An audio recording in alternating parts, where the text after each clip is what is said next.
The Galactic Council chamber was designed to impress and intimidate any visitor who entered it.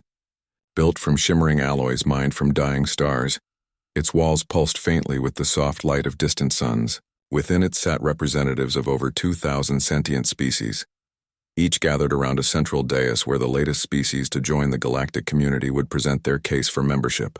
On that day, the chamber awaited a delegation from a small blue planet in the Sol system. The species was known as humanity. For years, the Council had debated whether humans should be granted full status within the galactic order. Their technology was young but advancing at a rate that unsettled the older races. Their adaptability was unnerving. Their diplomacy, however, had been remarkably humble. The humans arrived with respect in their tone and patience in their dealings. They called other species friends even when mocked or dismissed.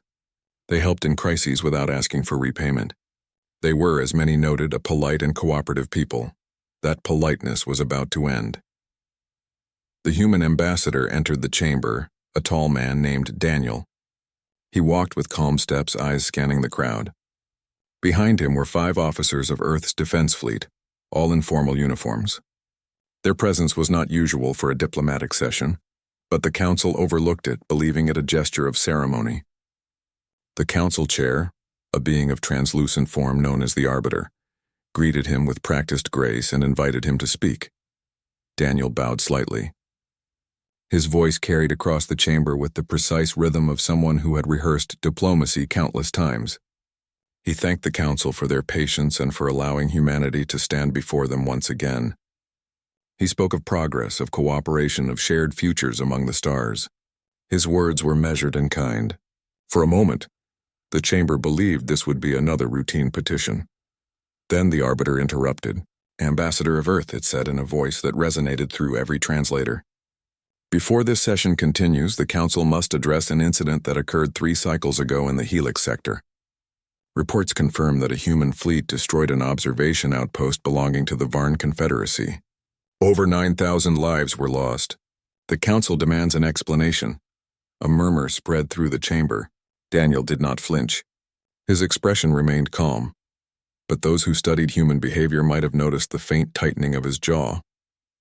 "The outpost you refer to," he said, "was conducting biological experiments on a captured human colony ship. The crew was taken, dissected, and used for testing. The Varn violated the Accords of First Contact. We retrieved what was left of our people and neutralized the threat." The Arbiter's tone turned cold. "Neutralized. That is an interesting word for genocide." The chamber fell silent. Even the drones that recorded the session seemed to hover more quietly. The humans behind Daniel stood perfectly still, their eyes fixed forward. Daniel clasped his hands together behind his back. "We acted to prevent further harm," he replied. "We had sent multiple communications requesting the release of our citizens. The Varn ignored them. We appealed to this council. We received no answer. So we acted." The Arbiter leaned forward. "The Council does not tolerate unilateral military actions. Humanity must submit to review. Until that review is complete, your access to galactic networks and travel lanes will be suspended." A quiet gasp spread across the chamber. Suspensions were rare and often viewed as prelude to sanctions. Daniel did not speak for a full 10 seconds. When he did, his voice was soft. "Is that the Council's final decision?" "It is unanimous," the Arbiter said. "Do you acknowledge and comply?" For a moment, no one in the chamber breathed. Daniel's composure did not waver, but there was something behind his eyes now. A subtle shift, a coldness that none present had seen before. He reached into his jacket and pressed a small silver device. It was no larger than a coin. A holographic projection appeared in the center of the chamber. It showed a fleet of human warships orbiting a gas giant. Each ship bore the insignia of Earth Command. The fleet was vast. "This," Daniel said, "is Task Force Sol 3. It is currently stationed at the border of Council space. It arrived 36 hours ago in response to your inaction regarding our captured citizens. Every captain aboard has been instructed to remain in polite mode unless Earth receives hostile declaration. You have just issued that declaration." The Arbiter's glow dimmed. "Are you threatening the Council, human?" Daniel's eyes narrowed slightly. "No, humanity does not threaten. We explain what happens next." The hologram shifted. It now displayed multiple Council fleets stationed in nearby systems. Each one was tagged with human translation labels and tactical summaries. The level of intelligence detail was alarming. Some ships were even cloaked, their locations classified. Yet humanity had mapped them all. The murmurs grew louder. Daniel continued. For years we have listened.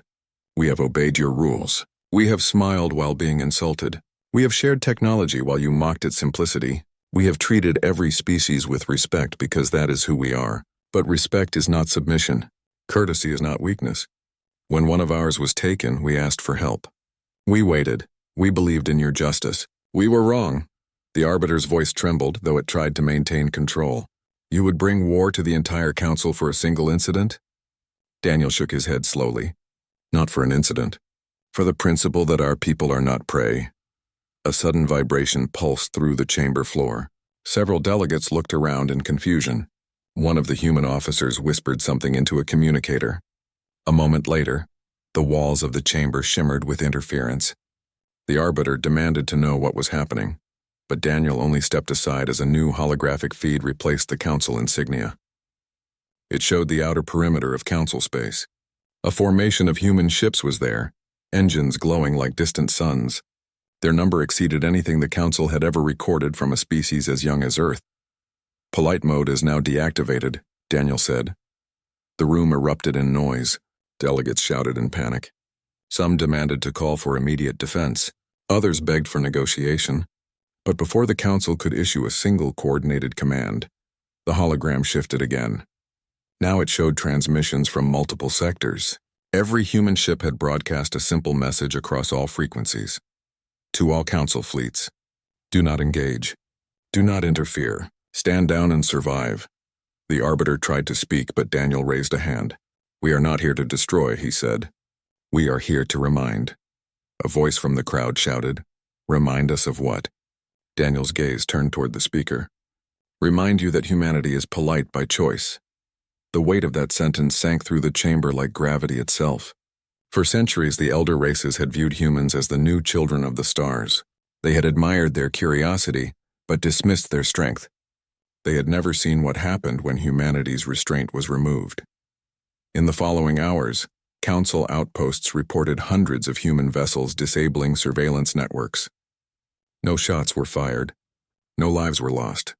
Yet every system was rendered blind. Communications failed. Navigation beacons went dark.